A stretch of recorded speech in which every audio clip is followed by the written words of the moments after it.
But there was really always a problem of some low stability of these biocatalysts, inhibition of substrates of resultant products, low selectivity, low activity, and we really recently got this new knowledge, which really also were awarded with 2 Nobel Prizes in 2018 to Francis Arnold, and this year to the guys who were working on protein engineering.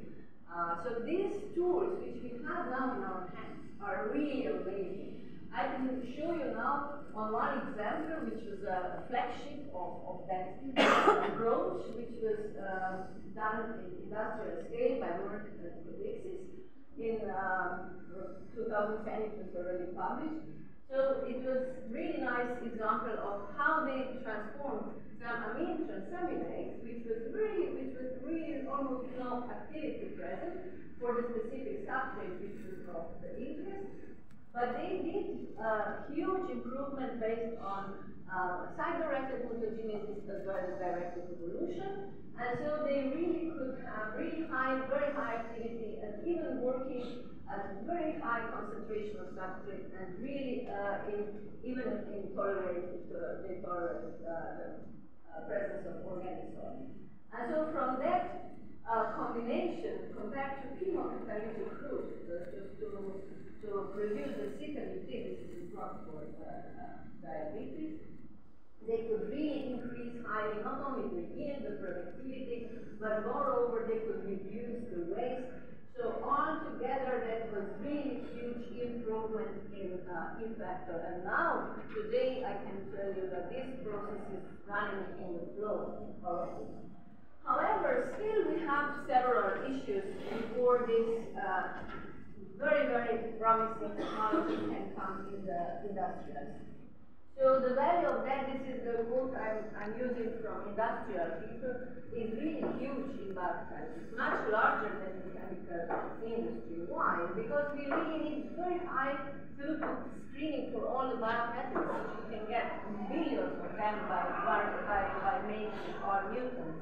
And then we also, of course, need a very fast time to market, which means fast process development. And moreover, we need to have a high total turnover number, which means a low catalyst consumption, because the enzymes are not really cheap. So we really need to improve stability at harsh conditions, which is one of the options is to use immobilization.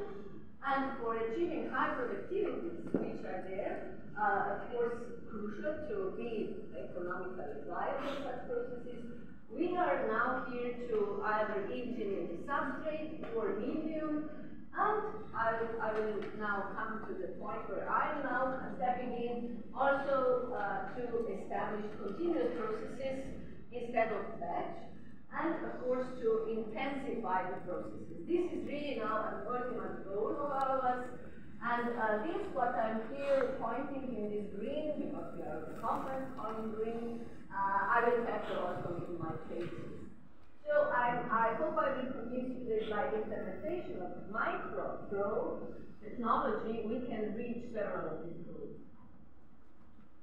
So here is an overview of how I see this implementation of microreactors, not only in the engineering, in the screening of all engineered enzymes using so-called droplet microfluidics, where you can either sort out by sorting these droplets the best candidates.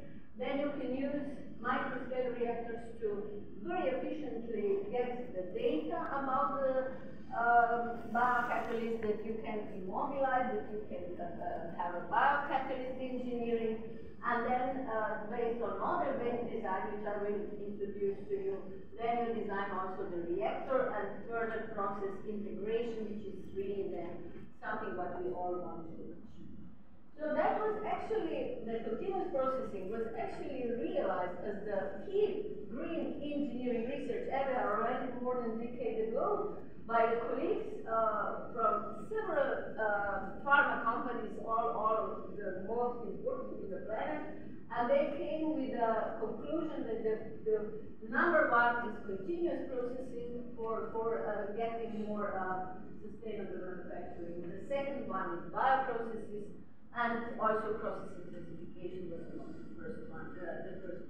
So this is something that we really understand now, and as you know, FDA even have now a kind of, let's say, urging, giving this suggestion to industry to really move from batch to flow.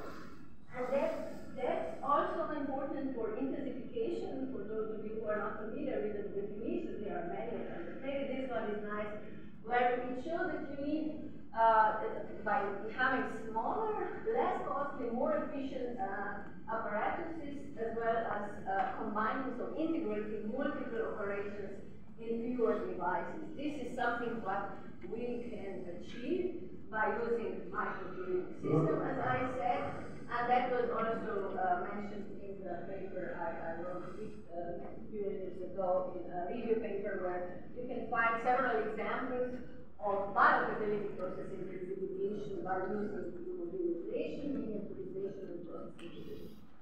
So just to show you that we can do by several approaches to develop the continuous processes, either with dissolved enzymes, in monophasic system, in two-phasic system, with droplet flow, with immobilized enzymes on the membranes, with on the surfaces.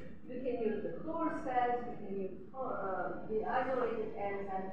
We can increase the nanostructural material in the reactors, or we can have packed reactors, which is most typically done by most of the people working with the flow biocatalysis. So you can find several of these cases in publications done by our group, or in collaboration, of course, with our co-workers. Also, there is a book chapter on microbioreactors published. And about the dissolved enzymes, you have this review article, and about the immobilized enzymes, you again have several papers and book chapters which I co-authored. So this is something what you just have in your hand. So you can really select, based on the specific case, what is the best choice, or maybe compare a few and then find the best. So just to give you an overview that this is not something we are working alone. Of course, there are plenty of people, and so now you see we here have numbers. It's of course several times bigger number for only catalytic processes in the continuous flow, but it's really you can see exponential growth of this number of publications, which show, of course, the interest of academia, but not only academia, but also industry. And here we go with the biocatalysis. So it seems that the trend is similar, but of course numbers are a bit lower. So just for some joke, this is something, if you put flow biocatalysis in ChatGPT, don't have a professional one, this is something that artificial intelligence understands about what is done. I will not go into detail what all is wrong here, but this is an impression. Just for a comparison, this was not my drawing, but I was like told, because this was done by a professional academic artist, and that is how I see the biocatalyst.